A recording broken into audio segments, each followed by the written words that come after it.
खरं तर मुंबईसारख्या शहरामध्ये प्रत्येकाला वाटतं ना आपलं एक छोटंसं घर असावं, तसंच झालं होतं. आणि खरं तर माझ्या सासू-सासऱ्यांची खूप इच्छा होती एक छोटंसं घर घ्यावं, सगळं काही आता व्यवस्थित झालं.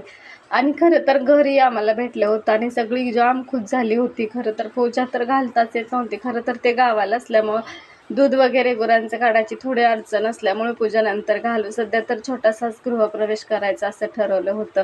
आणि खरं तर मग गृहप्रवेशासाठी खरं तर आमची तयारी चालली होती.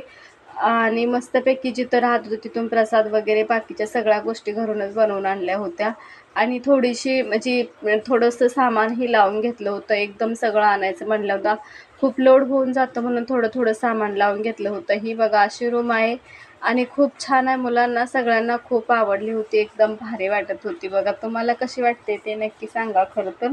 आणि मस्तपैकी आम्ही सगळं आणि सगळा थोडाफार इकडं तिकडं पसारा झाला आहे खरं तर.